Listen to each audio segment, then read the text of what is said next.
Hi, this is Mjfontaine from Mjfontaine.co.uk.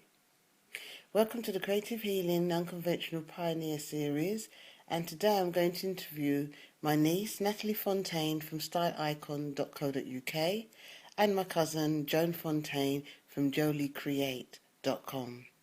Join us as we talk about our businesses, our challenges and creativity. Okay, I'm Natalie. It's great to be here with my auntie.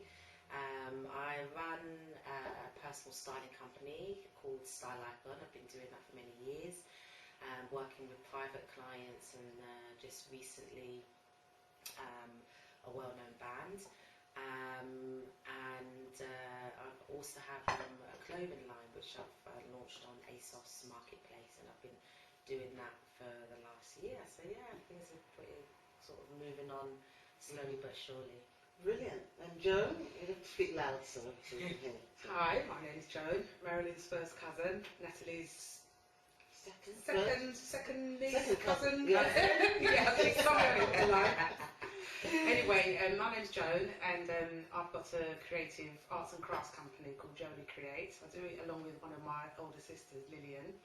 Hence the name Jolie, Joan, Lillian. It's the first two letters of our names. I hand paint ceramics and canvases. This is one of my beautiful products. We're going to zoom in that later. That's brilliant. Hand painted. Nice. And a lovely bowl. Hand painted. I've been doing it for the past 7 years. It wasn't really launched as a company as such because we started it as a hobby. Done these gifts for family and friends. We got really positive feedback from it, so we decided to try to turn it into a profitable business. So that's what we've been doing. It has been a bit slow, but that's how business starts. It starts slow and then it starts to work its way up. The website was only launched last year. It's jolie-create.com, and we're taking it from there. But we do take part in events all through the year. Lewisham People's Day, Streatham Festival, Creole Day, African Market Day, and we get positive feedback. We get people from all walks of life buying our products. It's not just a black product for black people. We get people from all walks of life buying the product. So I'm hoping that in the future we can expand a bit more. So Excellent. Really good. So in terms of business, what do you think was the challenges that you've experienced? So Joan said something but really key actually. Challenges I've experienced is what's my challenges? It's a bit of everything. There's lots of when you start a business, it's a risk to begin with, and there's lots of obstacles in the way. Financially, there's always an obstacle there. There's always been a cash flow problem, but things would always pick up, and positive thinking would make your business go straight, as far as I'm concerned anyway. And other challenges is marketing, is getting the right market, getting the right clientele to sell the products for. Yeah. For the price that that I would like to sell it for what it's worth, because you can't put a price on art, and that's it basically. So that's my challenges. That's interesting. What about you, Nat? I would say it's so true. I mean, when you think about the financial side of it, I think when you first think of a business idea, there's so many sort of obstacles you're thinking of. How would I market it? How do I get started? And I think the most challenging thing is just actually just doing it, just taking that leap. Yeah. Because I've said to you so many times, Auntie Marilyn, that when you're always thinking of, how am I going to survive financially? And you end up doing other things that you don't want to do, and then before you know it, you're focusing on these things. So I think once you take that plunge, and then you just you really, and if it's something that you enjoy, then the money comes later. And don't look back. And don't look back. Because it's just that passion. Just get that. If you're passionate about something, just do it. Things fall into place. Because that's what happened with me because I've always worked part time in retail, and sometimes I'm in the store serving customers, and I kind of like realised my self-worth kind of thing. And I was like, Joan, you shouldn't be here. I know what I want to do. My mind works overtime, like with creative stuff. Sometimes I can't even sleep with ideas. You know what I mean? So, you know, and I took the plunge, basically. You know, I cut my losses, you know, getting paid from work to try to start my business because I just feel so much passion for it, you know, and positive thinking and, you know, put my positiveness out there in the universe. Yeah, exactly. And I think that's what it is. I think with business, I mean, ask the question is, what am I not doing for other people who succeeded that are less talented than me are doing? Because there's nothing worse. There's nothing more worse than a wasted dream. But there's nothing more frustrating than bad planning. So I suppose it's having a balance of having a product that you can make your money from, but also you can explore your art. So it's about, when you do create, it's creating something that maybe is marketable. And you know, in marketing, the things that I've studied is about having a range of products, not too much, but a range, and some that is your bread and butter line. And then the other stuff is your real creativity. I mean, art hasn't got a price, and maybe that's why a lot of artists have trouble with money, because you can never put a price value on art and creativity, because it's an energy form as opposed to a product, really. It's never ending, it's a source, it's a spiritual source, I see it as. So maybe it is about the marketing and how we can market, because especially in the black community, and not just black community, for women, business owners, I think it's getting the right marketing. Because once we start creating, we create amazing things. If we can create products and a business in such a creative way with very limited resources, then we should be able to create a way to generate the income or the cash, or you know, we need to perhaps take that creativity and tap it into our marketing. And that's why I wanted to have this video series, because we're a family, and so several of us in this family have got businesses. That's right. And nobody knows our story. And it's very rare that this is a whole generation who's going to have my other niece, who's a singer as well. And that's how many? 4 members of a family. So true. So we're all creative, and it's about what do we need to do. Really, what we look at these, making notes of thinking, how do we need to go forward, so we can really not think about working for somebody else. It's not to say working for somebody else is bad, but it is that thought I get when I'm working for somebody else. I'm giving somebody else my essence. I'm doing this for somebody. What are they doing that I'm doing wrong? What is it that they're doing?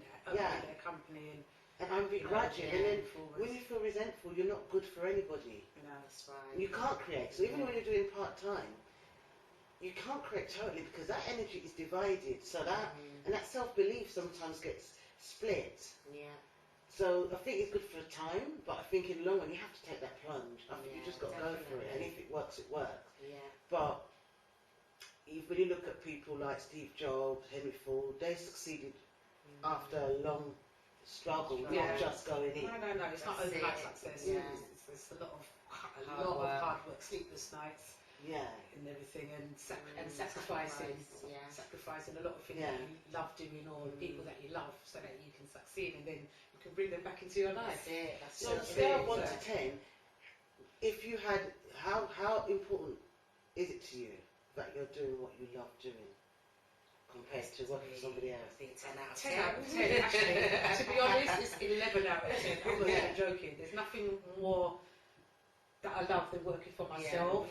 When I've done markets like Portobello Road, cold mornings, I just look forward to getting up and going and meeting the people and selling my products to people and stuff like that. So because it's for me.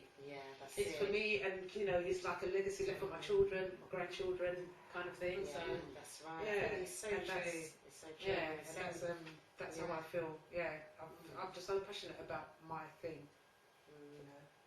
I just want other people to embrace that as well. So I think when you do hone in on your creative side, then I don't know, it actually makes you feel. You just feel it's like a natural high. It's like a nice high.